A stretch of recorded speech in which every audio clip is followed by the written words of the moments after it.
अनुमान है जो कईयों ने अपने अनुभव से दिए हैं।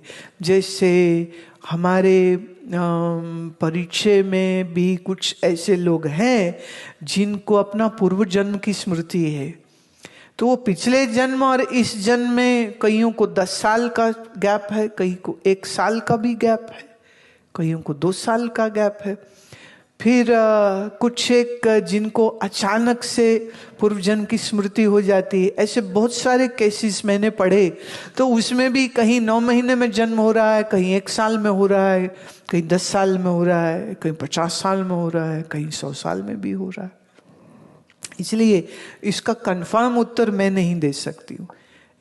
It can not be predicted. At least I cannot say that if someone has died today, where this person will be born again, or after how long this person will be born again, and also in which country this person will be born again, or in which body that person will be born again.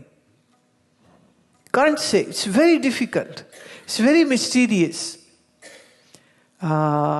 Tibetan बौद्ध भिक्षुओं में एक साधना रहती है जिसमें वो जिंदा रहते जो गुरु है अपने शिष्यों को ट्रेन करता है कि जब उसका शरीर छूटे तो वो उसको कैसे ढूंढे। अभी मेरे पास खबर आई थी कि किन्नौर में किसी बौद्ध भिक्षु का जो गुरु का पुनर्जन्म अब हुआ है और उनके शिष्यों ने उसको ढूंढ लिया, तो अब उनको किन्नौर से ले आए हैं। वो अभी शिमला में, अभी वो शरीर तो बिल्कुल छोटा सा है, शायद 5-6 साल का लड़का है, और वो कहते हैं हमारे गुरु हैं जो अभी शरीर में आए हैं। तो वो उनको अपनी मोनास्ट्री में ले गए हैं, वहाँ उनको उनके पूर्व की स्मृतियों को जागृत करने की, मतलब जो ट्रेनिंग गुरु ने कभी अपने शिष्यों को दी थी ना, अब वही ट्रेनिंग वो शिष्य अपने गुरु को इस नए शरीर में प्राप्त करने के बाद वही ट्रेनिंग अब उनको देंगे। तो ये म्यूचुअल हो रही होती है। एक बड़ा अद्भुत है ये काफी समय के बाद ऐसा हुआ है कि एक मोनास्ट्री के जो गुरु हैं अब उनको उनके नए जन्म में उनके पुराने शिष्यों ने ढूंढ लिया। हो सकता है उनसे हमारी मुलाकात पर अगर छोटे बच्चे होंगे तो हम उनको मिलके क्या करेंगे। जैसे जब चलिए अभी ये बात रखते हैं, सब बातें सबको नहीं बताते। अच्छा ये दिशांत, हाँ, क्या वासनाओं की आत्यंतिक निवृत्ति उपासना से संभव है या सिर्फ निर्बीज समाधि से चित्त में पड़े संस्कारों को दग्ध करने से ही होगा?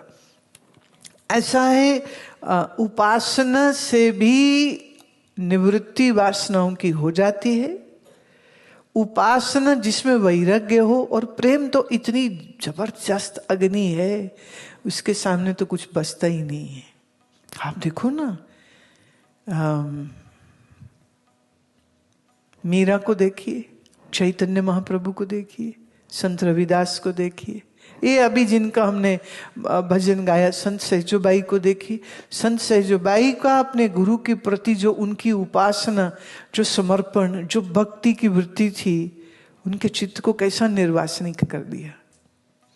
तो ये जरूरी नहीं है कि योग की निर्बीज समाधि होगी तो ही वो वासनाओं से मुक्त होगा, उपासना से भी संभव है।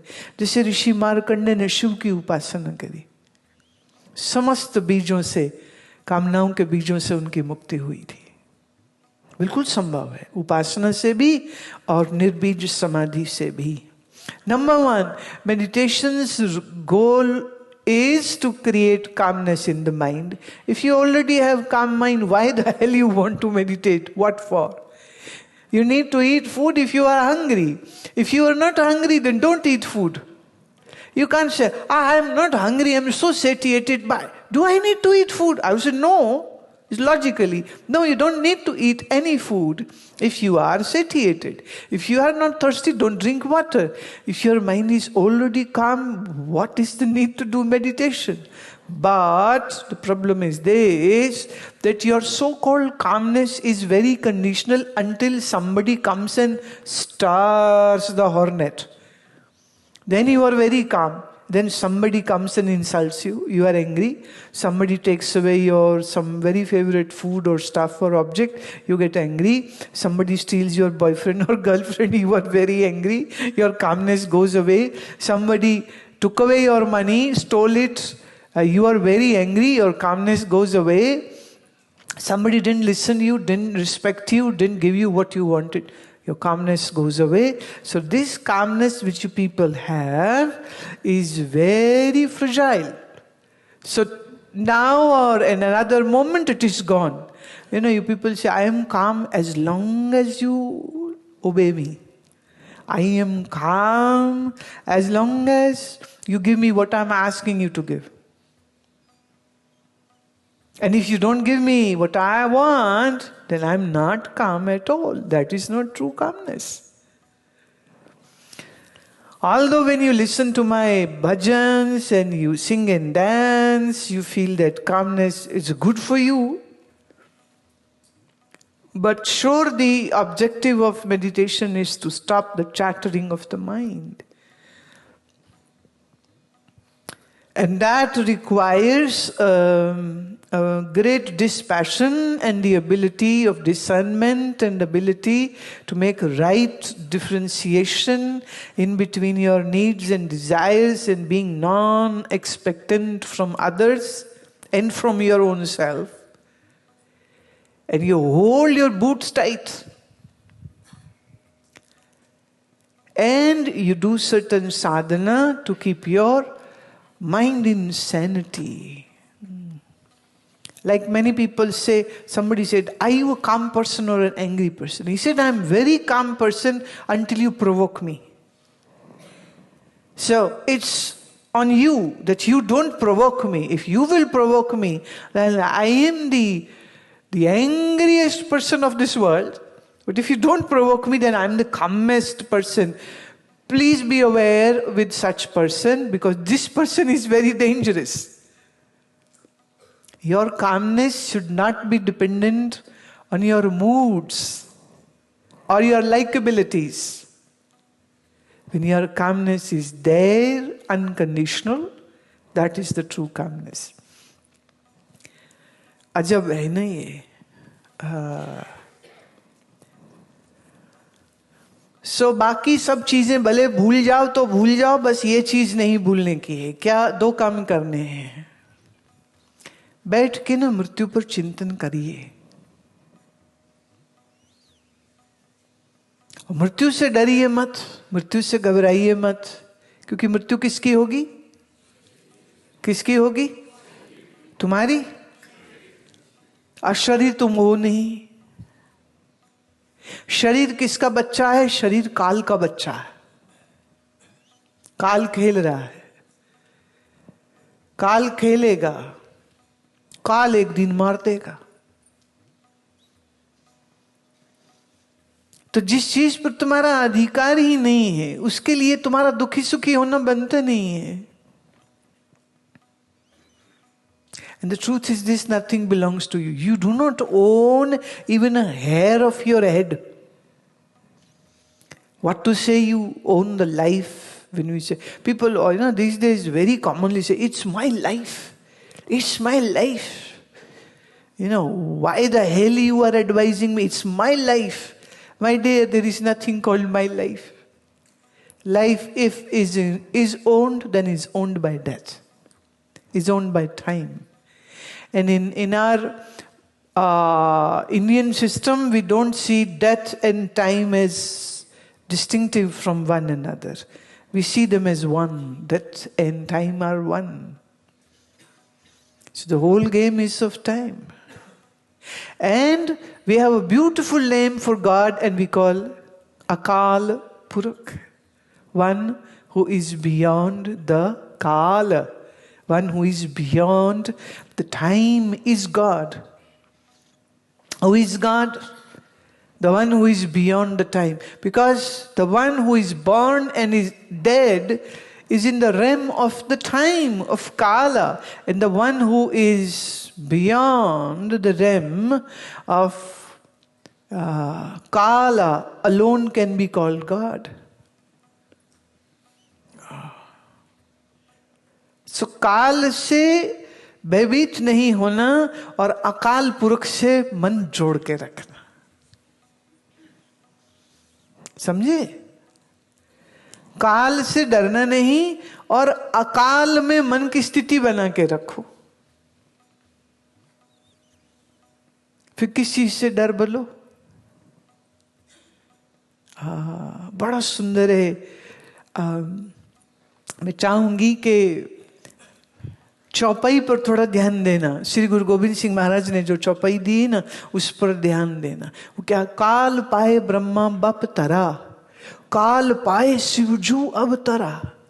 काल से ब्रह्मा बने, काल से शिवजी बने, काल पाए कर विष्णु प्रकाशा।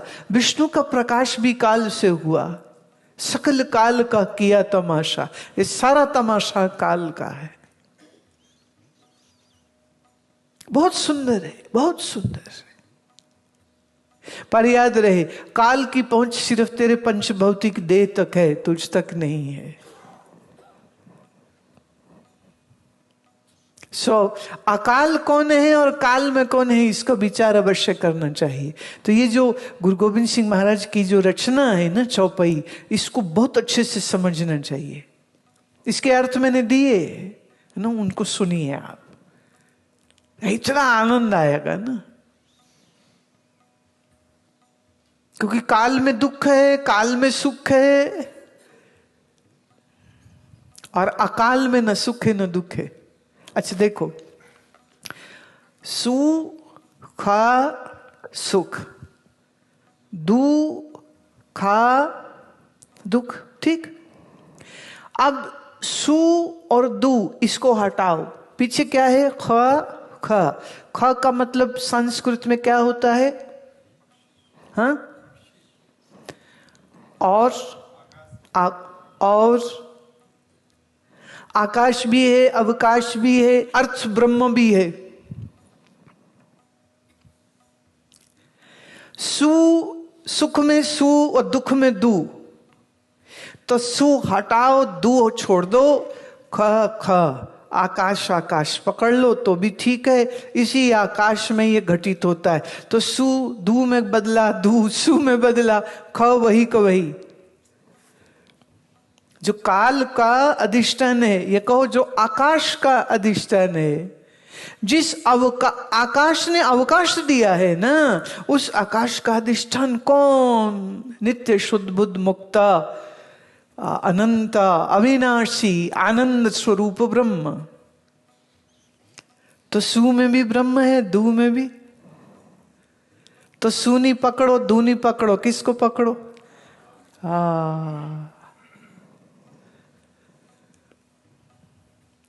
तो काल का चिंतन करते हुए अकाल को पकड़ना है। तो सुख के लोभी मत बनो और दुख से डरो मत। तो सु भी छोड़ो, दू भी छोड़ो, पीछे क्या बचा? खा खा खा माने आकाश ही आकाश, माने खाली खाली, अथवा हम कहें सब भरा भरा। पूर्ण कहें या शून्य कहें, बात एक ही है। नेगेटिव सेंस में कहेंगे तो हो गया शून्य शून्य, आकाश माने शून्य। पर पूर्णता की दृष्टि से देखेंगे तो हुआ पूर्ण पूर्ण। तो दू नहीं पूर्ण, सु नहीं पूर्ण, दू नहीं ब्रह्म, सु नहीं ब्रह्म। तो ब्रह्मवादी बनो ना सुवादी बनो, ना दुआदी बनो। ना सुवादी ना दुआदी, दोनों नहीं। ख ख ब्रह्म ब्रह्म, अथवा आकाश आकाश। तो अकाल का चिंतन करें। इतना ही कह के वाणी को विश्राम।